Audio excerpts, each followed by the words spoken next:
Budget Angler here, out exploring another, just trying to show my wheels. I don't think I've shown my wheels on the video yet. My new, since my last one got nicked, my new Genesis Quad de Fur in camouflage red, so the fish can't see me creeping up on them. I'm at a secret location. Obviously, if you know where I am, you'll be able to tell from the background probably, but you know, I am mindful of not trying to blow people's spots really. This is another little chalk stream that I've not tried before. Just as I arrived in this, I've just stopped here because it's a nice place to stop really. The banks are not that accessible, but we'll see how we get on.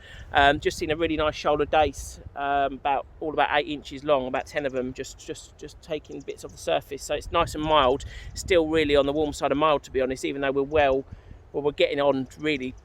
I think we're 20. I think it's the 21st of November today. So I'm hoping I can get this video out sharpish because I haven't got any buffer of footage built up. Anyway, before I get fishing, just to do a couple of shout outs to Damien.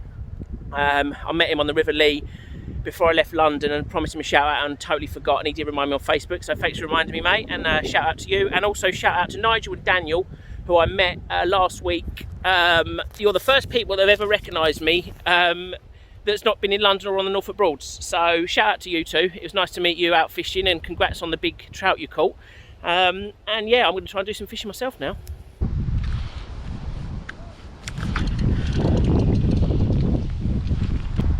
Well, there you go. That didn't take too long, guys. I don't know how that fish has survived. That has got the worst wound I've ever seen of any fish, but he seems to be healed well and okay. That's all skin over there. That's not open wound. That's incredible. Must be a heron or a cormorant's got hold of him. That's shocking.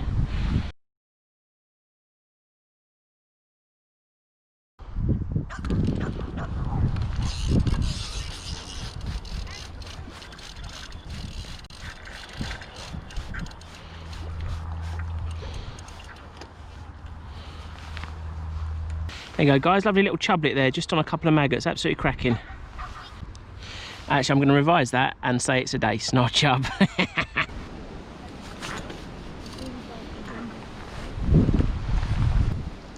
Teeny weeny little roach there.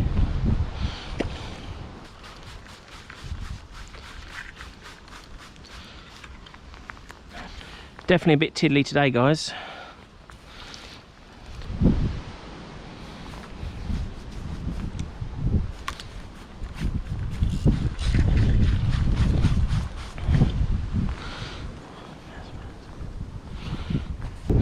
Well, it's a bit of sport, I suppose.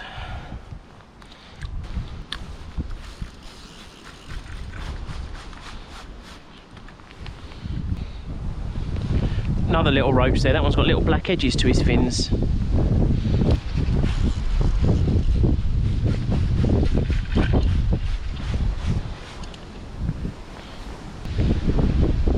That one's a proper little chublet there, and the sun's come out for a wonder. It's only a tiny one, but it's most welcome.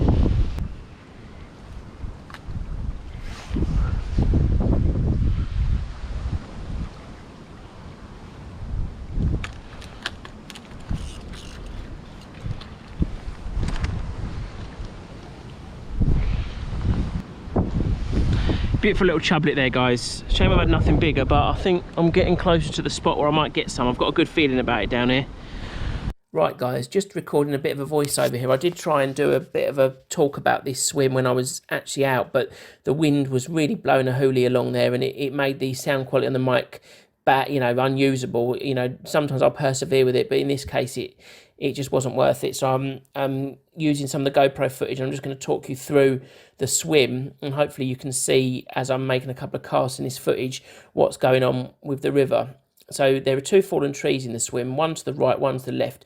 The one on the right is the important one because the flow's coming from that side, and what that's done is at the back there where the trunk's sort of gone in the deepest point of the river, there's a lot of volume of water coming along the outside of that bend, and it bubbles over the top of the trunk, and as it comes over the top it then creates a downward current which appears to have scooped out a bit of the riverbed, and it's just sort of created a bit of a dish, or sort of scalloped it out a bit at the back there, which basically creates a natural ambush point, and also it might be somewhere where food will naturally roll down, especially when it gets to the slack, which is just sort of further round, slightly more in the middle of the swim, and then the obviously you can see the trunk is not touching the water nearest where I'm standing on the right, and that allows the water that's already flowing quite fast, as that's the shallowest point of the river, to sort of whip through there. And what that's created is a big eddy, or sort of back current, or a swirly bit, for a less technical term,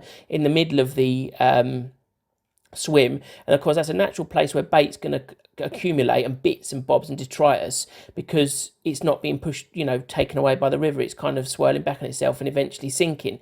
And you'll be able to see that the float doesn't move there. It's almost like fishing in still water. Even though the water's sort of roiling and boiling, the float doesn't really move. It does get sucked under a couple of times when it gets really sort of sucked into the eddy right by the tree trunk. But, as long as you realise what that's doing and it's not a false indication of a bite, it'll pop back up and then move around again. And I got plenty of bites in this swim. I didn't really get anything major, just a few small roach and little chublets. But I think I may have spooked anything that was in there, because actually getting to the swim was quite difficult as I came down the bank, and the light was behind me, casting a bit of a shadow. So as ever, on the first time I visit these places, quite often it's too late by the time I've realised there's somewhere worth fishing. So often the first time is a bit of a recce, and so I'll have to go back out and be a bit more stealthy.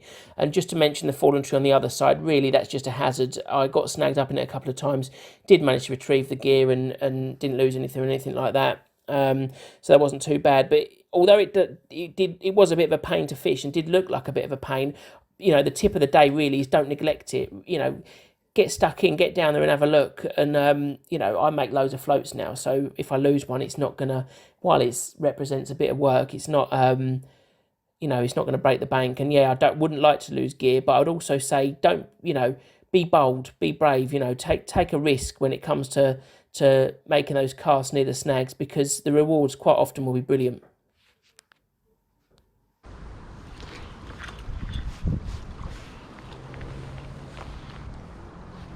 Plenty of tiddlers about today.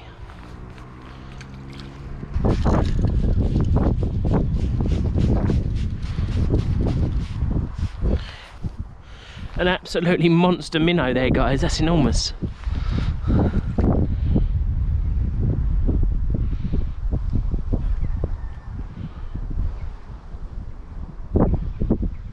Well, look at that, guys, a muntjac. I don't know, hopefully it's coming out.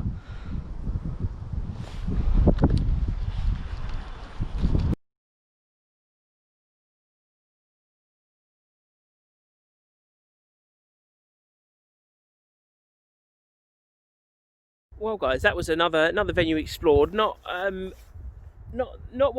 as prolific as I was hoping. Actually, I thought I might have had a few better roach and chub than I had, to be honest. But there we go. It looks really bright, actually. This phone's really, really bright. It's got really dark, to be honest. I don't know if it shows up.